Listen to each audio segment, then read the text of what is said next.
Welcome back to This Week Off the Set. I'm Mitchell Alva, joined today by Alexi MacCamden, an Axios national political reporter. Thanks for being here. Thank you for having me. Happy to have you. So, Alexi, I want to talk about the troubling economic indicators. The president's team still projecting confidence. We saw that on set with Martha this morning with the president's trade advisor. But there's no doubt behind the scenes his team must be worried about a recession.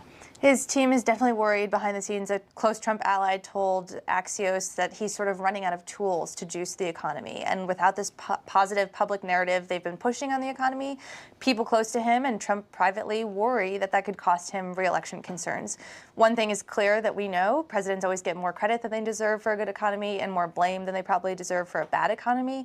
But this trade war with China is really something that's left a lot of voters in the country at large sort of hanging in the balance. I've talked with swing voters around the country in places like Minnesota and Iowa, Ohio, Wisconsin, who sort of say, hopefully, if this trade war works out with China, that could lead to significant economic growth. But they all sort of agree that if it doesn't work out, we're likely headed for a pretty bad recession, at which point they would sort of ditch President Trump in 2020. Well, you know, the president clearly has hinged his entire presidency on the strength of the economy, on unemployment numbers, on the stock market growth, pardon me. Is there any way he's not going to get blamed for it if the economy goes south? Well, he will certainly do everything he can to blame yeah. anyone else. And I think that that is actually a successful strategy for him in different points. His supporters seem to believe him over most other folks, and he's a really good person to sort of vilify any number of institutions or people that he wants to make the enemy. We can certainly expect that for an economy, but the reality is that when you are president, that is what you oversee. And in the same way that he is taking credit for a good economy in ways that he hasn't necessarily even contributed to himself, he will inevitably be placed with some of the blame if it goes south. Well, you know, this week, obviously, the most troubling indicator was the so-called inverted yield curve. Investors clearly worried about short-term volatility. And that's an indicator that a recession could hit sometime in the next 8 to 10 months, which would put them square in the middle of the presidential campaign. So does the president... How long can this trade war go on for before it's going to become too close potentially to threatening this campaign? Well, I think it's already threatened the campaign in terms of them delaying tariffs on China from, I believe, September to December because they admitted that it would hurt U.S. consumers. That is already one vulnerability for the president's re-election campaign, and he's trying to sort of get around that by delaying those tariffs. But as you said, if this recession happens and it's placed squarely around the time when people are going to the polls for primaries or eventually for the general election, I think one thing that he could try to do is be explicit in having a plan for how to deal with a recession, which so far the White House and President Trump and everyone around him don't necessarily have a plan to deal with that. And I think that it is sort of a strategy of denying the inevitability of a recession, but also they need to show Americans that they have a plan to be able to take care of them if and when this happens. Right. It seems like so far their only plan is pressuring the Fed to lower interest rates further. Right. Not a lot of room left to go there if they cut rates another 50 basis points or so. Right. Pressuring the Fed and sort of demonizing Democrats further, saying that, you know, there are so many unknowns if you elect a Democratic president to replace me, that will make sure your 401k go down the tubes, he said. So he's sort of vilifying Democrats while also having a lack of a plan. Let's talk about the Democratic side then. You know, this week, obviously, former Colorado Governor John Hickenlooper got out of the race, so I think we're down to 23 candidates or so.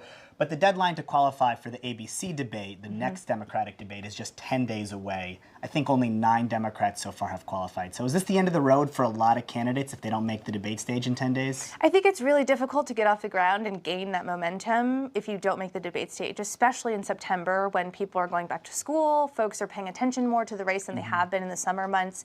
It doesn't necessarily mean that you're dead on arrival, but I think that it's really hard to get that polling that you need to qualify for future debates and get that grassroots support of small dollar donors who are going to help you get on the debate stage too if they don't see you on the stage. Right, and in the previous debates, we have seen certain candidates get a bump after their performance, probably Kamala Harris most notably. But the recent polling obviously shows that Elizabeth Warren is the one ascending, Joe Biden still holding steady at the top. But for other candidates that are sort of in the middle of the pack, the Cory Bookers of the world, the Beto O'Rourke's, they've all had their moments, but none of them have been able to sort of stick the landing to maintain that momentum. Is there anything else they can do to change the dynamics of the race? I think one thing in watching Elizabeth Warren's campaign and talking with voters that she's doing successfully that other folks, maybe like Cory Booker or Beto O'Rourke, as you mentioned, aren't doing as successfully, is she's really cementing this narrative of why she's running and who she would be as president. We all know her catchphrase that I have a plan for that, and that might be something that we laugh at or that's obvious to us, but that really sticks with voters in their minds when they walk away from a Warren event or walk away after watching a debate.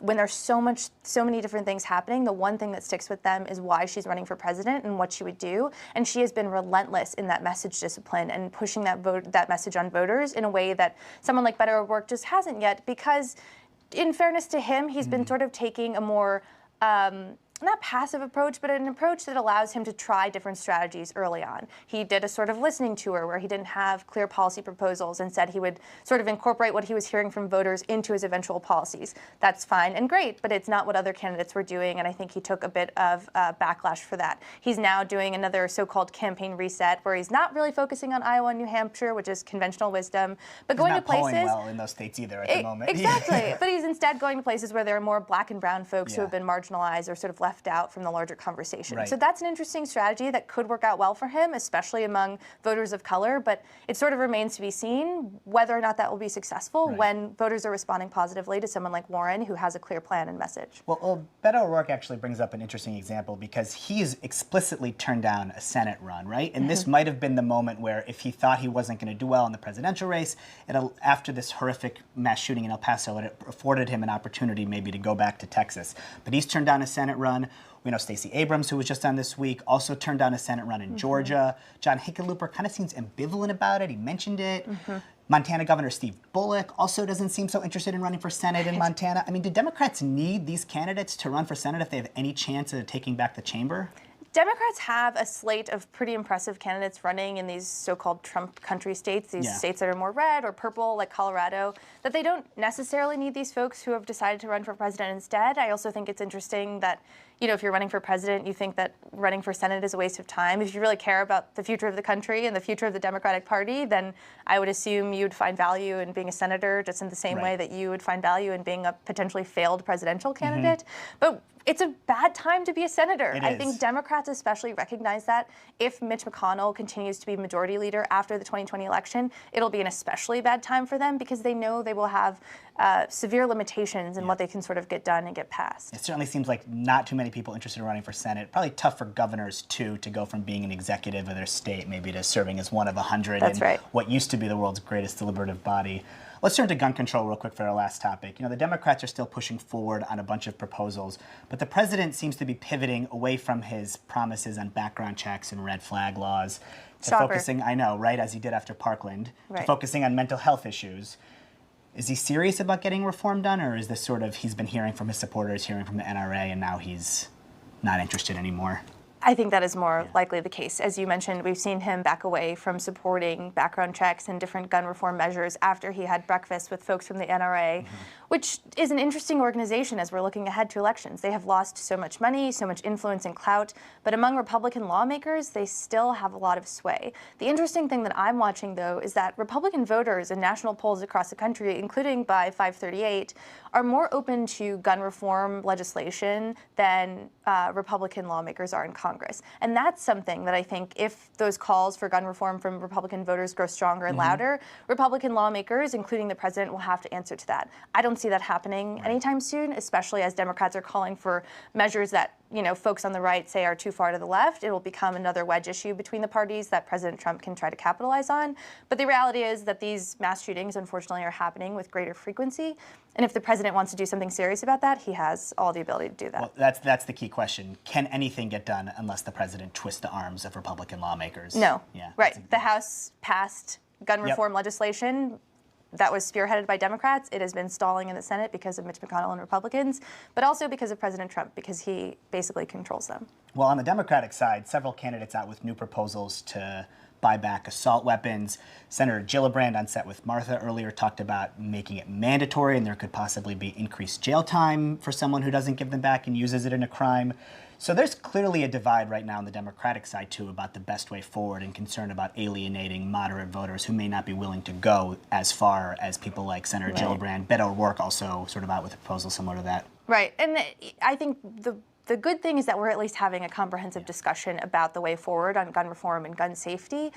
What I think Democrats could do, and Republicans in the same vein, could do is sort of explain to voters the counter narrative to the counter argument from voters, which is that if they take away assault weapons, they'll take away all of our weapons. That's just not the case. And I think that if Democrats are pushing for something like an assault weapon buyback program, they have to explain what that actually means in practice and what that means for folks who are afraid of losing their guns. Right. Does anything get done? What do you think? No. No. Well, on that note, we're going to have to leave that there. Alexi MacCamden from Axios, thank you for joining us, and thank you all for tuning in. We'll see you back here next week on This Week Off the Set.